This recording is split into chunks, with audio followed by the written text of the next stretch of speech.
Dear postgraduate students, welcome to Trap for Rats.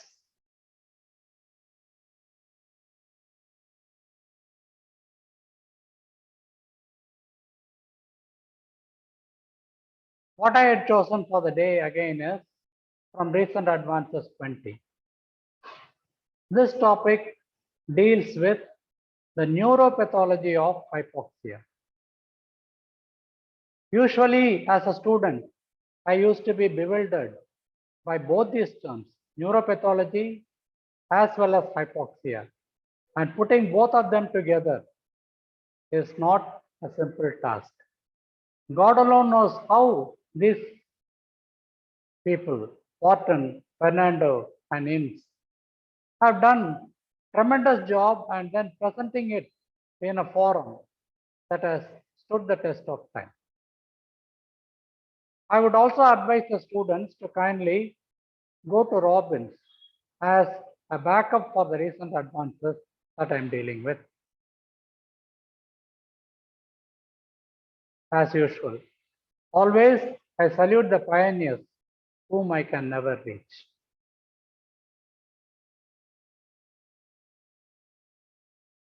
Subheadings. This is not always mechanical. In this particular case, we have got a different set of subheadings, such as the terms. Morphology itself I have divided into further divisions. Assessment of damage is not what we usually have. What is the progress? And finally, the pathogenesis. Generally, the pathogenesis comes somewhere up the list. So this is one. And as a postgraduate student, you must know and write these things in this particular question. What is the cellular response to hypoxia? What is the neuroglobin? What are HAFs and hypoxia in pre-existing disorders? Now let us see what is there in store for us. Simple facts are very important. The brain forms about 2% of the body weight, but yet it consumes 15 to 20% of energy and oxygen. Look at the paradox. In addition, the brain is a chemical battery of ATP. Therefore, it has to be recharged continually.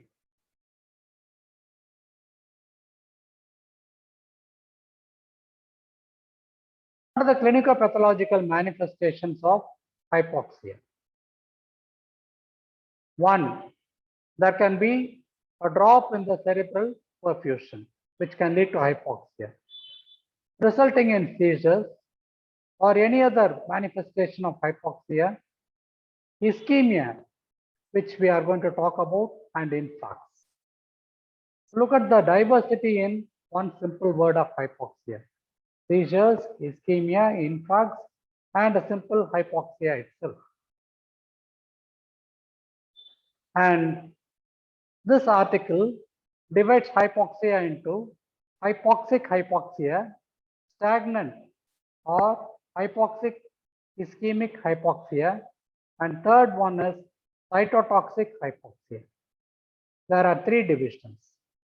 Always the subheadings will take us to the answer.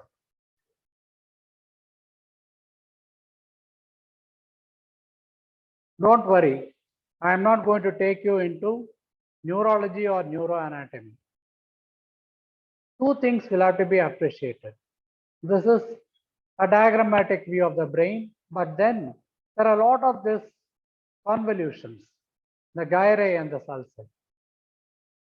What is the importance of it? We shall be seeing.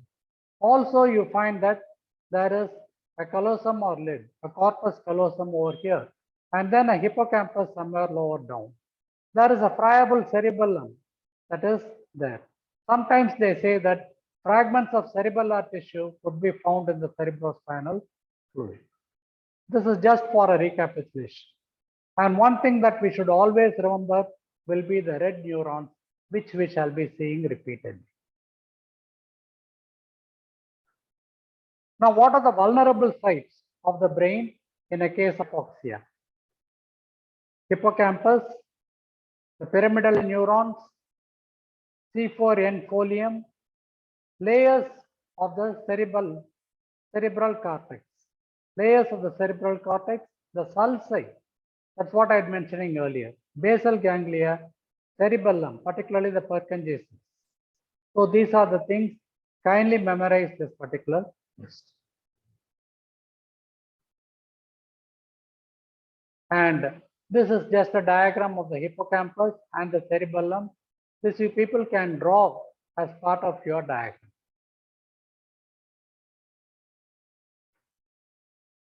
Any form of hypoxia, the severity depends on the duration of hypoxia, the degree of ischemia.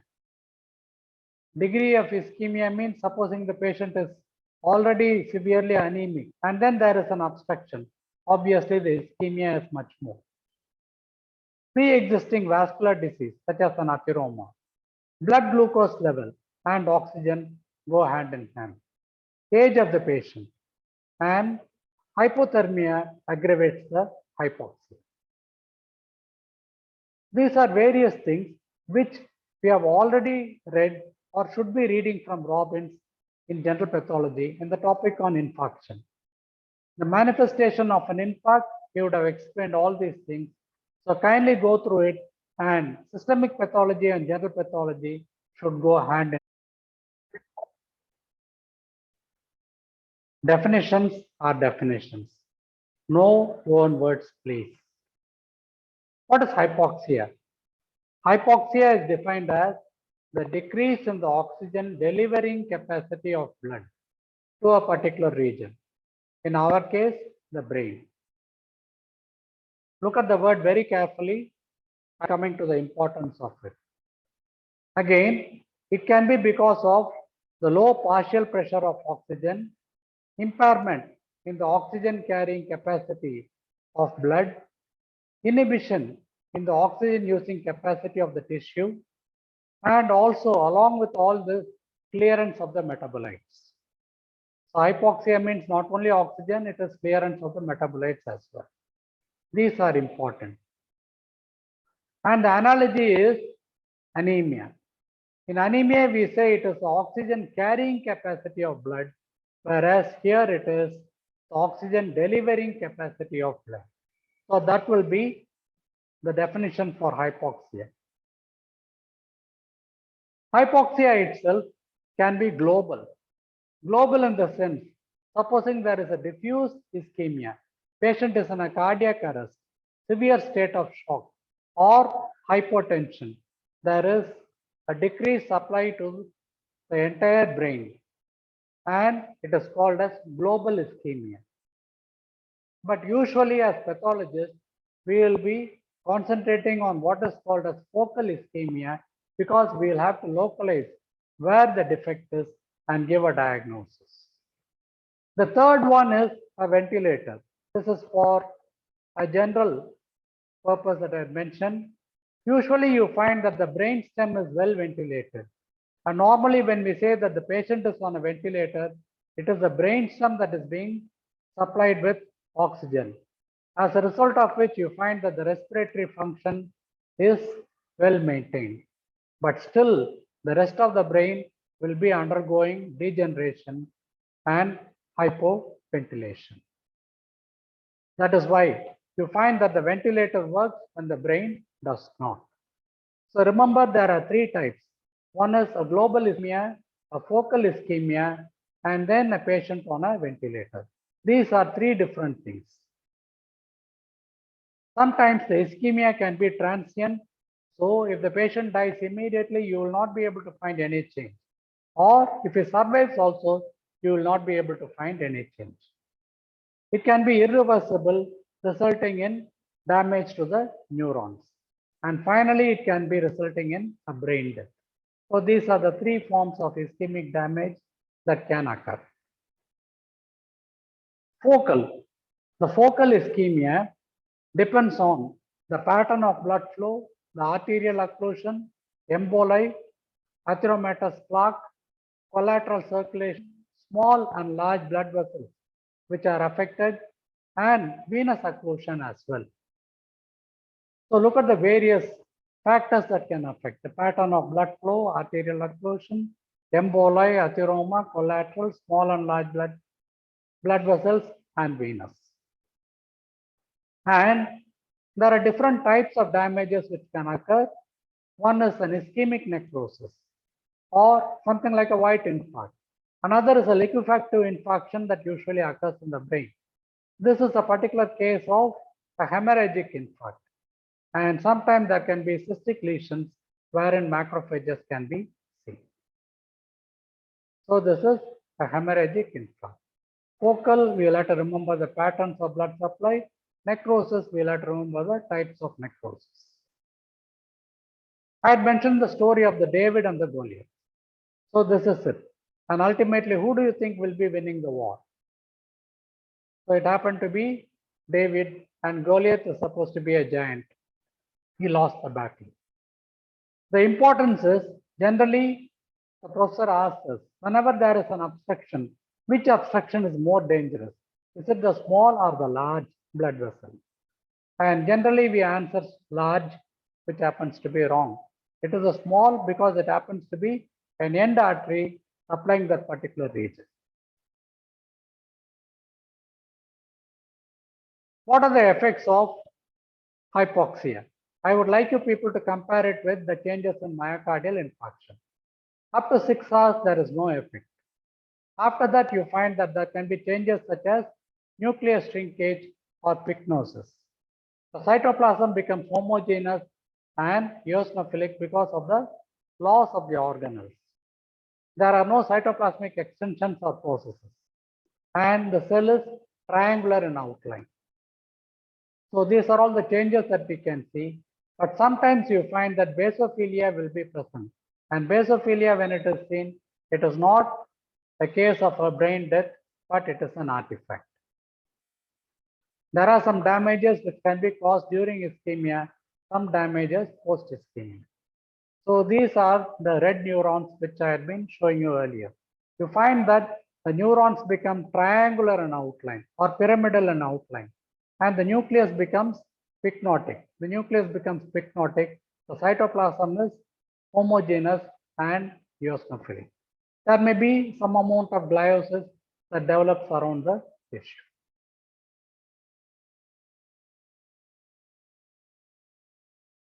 So this I would like you people to explain before I go to it. So there's the sun and the earth over here, the moon, and as it travels around the earth, it will be coming in over here. There is a shadow of the earth that falls on it, and that is called the umbra. The peripheral region is called the penumbra. Penumbra is a term that is used in our neuropathology. What does it mean? So before that, the quote.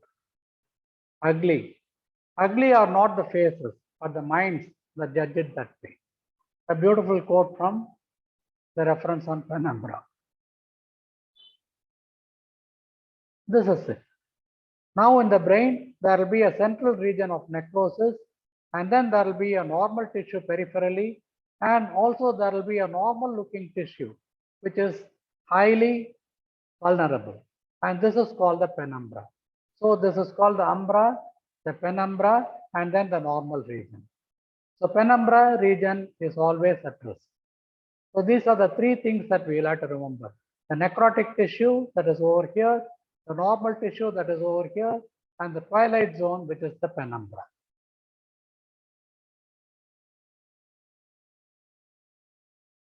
Basics are basics always. This we would have seen any number of times, but let us see what is the speciality of it in today's class. This is the circle of Willis. Circle means always there is a collateral circulation. Theoretically, when there is going to be an obstruction anywhere, the blood can reach that particular site by means of the circle because of the complete range of blood supply or the collaterals. And as large blood vessels, this is the anterior cerebral artery, middle cerebral, and the posterior cerebral artery. These will be branching and rebranching. You get small arteries, which can be end arteries. So when there is going to be an obstruction of the smaller arteries, there is definitely a development of an infarct. And then there is another blood vessel called the basilar artery. All these will be supplying the base of the brain. Will be supplying the base of the brain. And this particular region, it is being formed by the internal carotid artery. What is this internal carotid artery? It's over here. And by the by, these are what are called the watershed areas. The area in between the anterior cerebral and the middle cerebral, or the middle cerebral and the posterior cerebral. Somewhere in between, you find that there can be a loss of the blood supply, which is called a watershed area. And this is what I meant. Normally, this is the internal carotid artery from which you forget all the circle of Willis, etc. But the external carotid artery will be circumventing, it will be going to the cerebrum, from where it will be percolating into the brain. So this is a totally different circulation that we should be having in mind. External carotid, internal carotid, circle of Willis. And these are the watershed areas over here.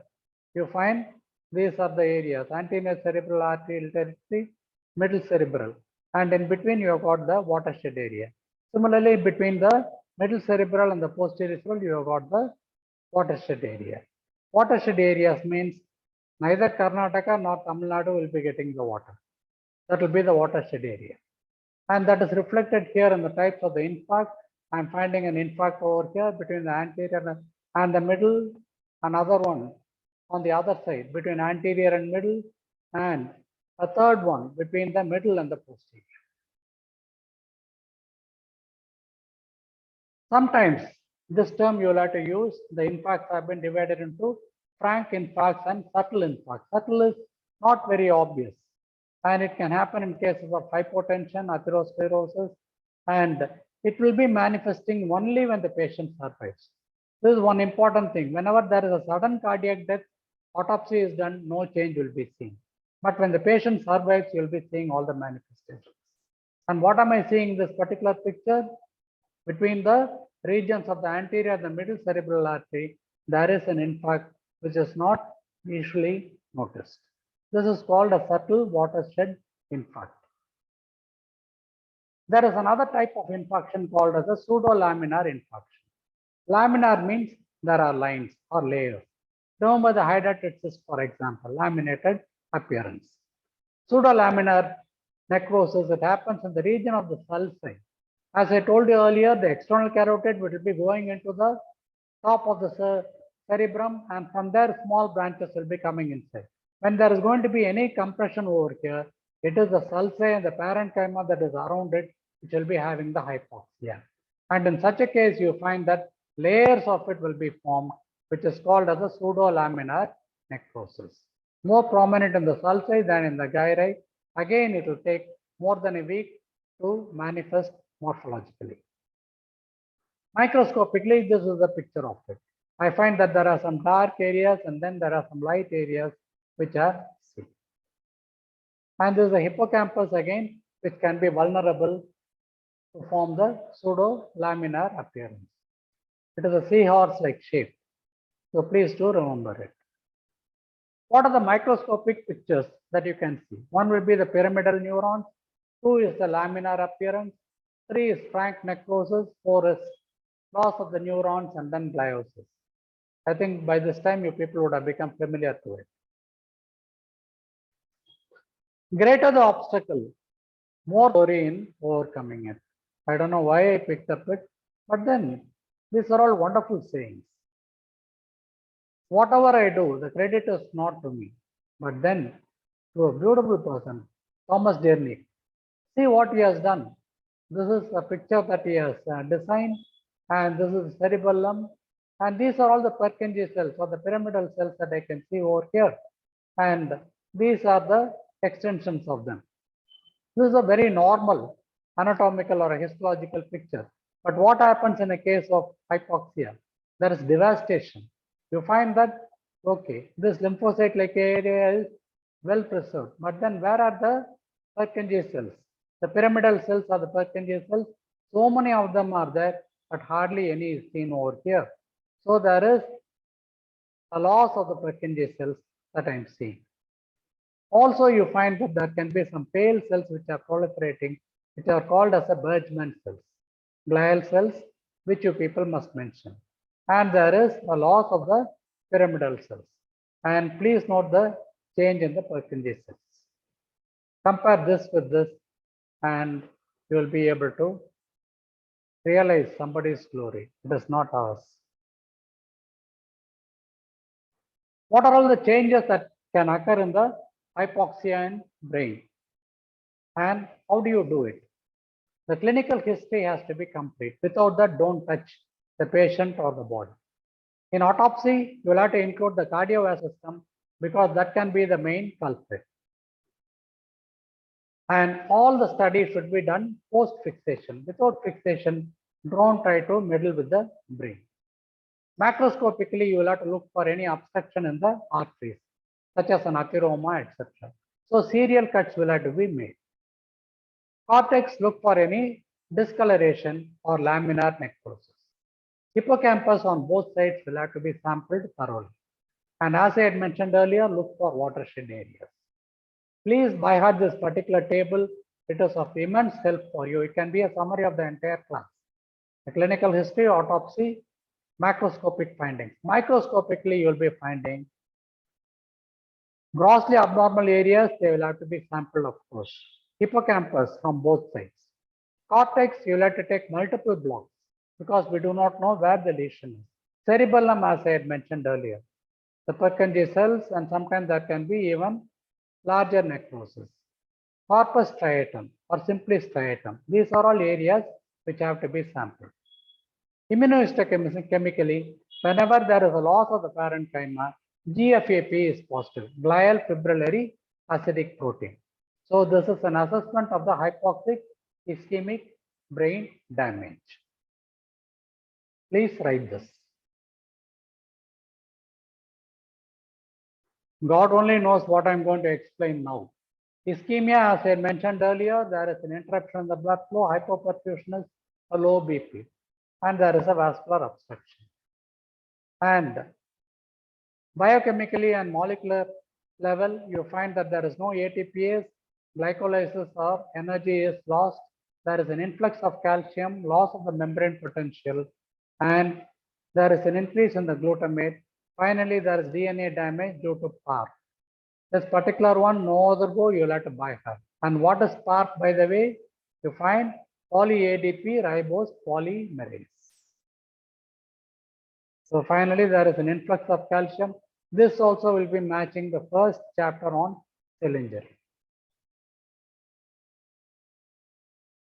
So GOK is God alone knows. God alone knows the future, but the historian can always alter the past. Two things which we should never forget. One will be neuroglobulin and the other is hypoxia inducing factor, HIF. Neuroglobulin is an oxygen binding protein and both of them are actually protective against hypoxia. Please remember at least that. There is increased neuroglobulin protection of the neurons. It protects them from hypoxia. And also yet there is a modulation of neuroglobulin. It can be used for the treatment of cerebral hypoxia. This summary alone you people can remember. And always there is a balance between the reactive oxygen species and ATP oxidative phosphorylation. When this is more, there will be damage to the neurons. So this is about neuroglobulin, a single slide you people can remember and write. Hypoxia, HIF. Hypoxia inducible factors. It can be the genes or it can be the factors themselves. And this is the most important diagram of it. Hope we shall remember. Normally, when there is going to be any form of hypoxia, you find that there is a hypoxia inducing factor over here. And when there is too much of oxygenation, this is nullified by means of proteasomal destruction. And it leads to normoxia, normal oxygenation. But sometimes you find there can be a persistent and a chronic hypoxia. When it is persistent and chronic, the gene is stimulated, which leads to the hypoxic response or the response to hypoxia. And what are all the responses? One can be angiogenesis, there can be the VEGF, vascular endothelial growth factor stimulation, or there can be the microglial activation in hypoxia. These three things. In fact, I have been very kind to you people. There are more than 20 to 30 of these factors which have been mentioned. I am giving you only 3. So as Robin says, it is better to understand a little than to misunderstand a lot. So HIF, it has got a function in normal oxygenation. When it is going to be normal, you find that excess of it will be destroyed. So there is a normal oxygen that is maintained. But when there is going to be a persistent chronic hypoxia, the hypoxic response is stimulated, as a result of which we have got angiogenesis, vascular endothelial growth factor, and microglial activation. Sometimes there is something called as intermittent hypoxia, OSA. What is OSA? Obstructive sleep apnea. Always we think of giving oxygen to a patient who is sick. But beyond a point, we must remember that oxygen is a depressant rather than a stimulant. So this, as well as the previous slide, I would like you people to remember. Neuroglobulin and HIF, you people will have to definitely write. And HIF, look at all the protective functions. It is resistant to apoptosis. It causes cellular immortality. It prevents the metastasis, etc., or rather it increases the metastasis, and then finally you find that there is angiogenesis. But all of these are also factors for the promotion of cancer, and that is a paradox. HIF has got a protective function. In a case of hypoxia, it promotes many factors which can lead to malignancy. Two basic diseases which can occur in hypoxia. One is Alzheimer's disease, another is neoplasia. Alzheimer's disease, it was originally thought to be only a neurodegenerative disease and it was symptomatically treated. But now they have realized that there is a vascular component and the hippocampus is the most vulnerable one. Neuroglobulin in this case is low and probably that is the reason for hypoxia. Neoplasia, there can be some tumors that can be caused by this. As I mentioned in the previous slide, apoptosis and necrosis can occur in hypoxia, and you find that there can be the P53 gene, which is cancelled. And the HIF1, it acts as an aggravator due to decreased hypoxia. There are various factors which HIF1 can be promoting, leading to neoplasia. So please write these two. Just a mention will be adequate. An umbra of odds, a penumbra of sorts. I lay entangled the shadows of bygones. A wonderful quote, and then Sprucey. Before I close, I would like you people to kindly understand that what are all the patterns of blood supply? What is hypoxia? What is ischemic hypoxia? What is cytotoxicity? What is global hypoxia? What is focal hypoxia? And then what are all the various morphological changes? How long it takes for the morphological changes to be evident? What are the watershed areas? What is the different morphologies such as laminar necrosis and so on? What are the microscopic changes, red neurons particularly? And what is the basic chemistry? What is His and what are all the other diseases such as Alzheimer's disease and malignancy which can manifest because of hypoxia? I hope I have given you a reasonable framework of this. Thank you.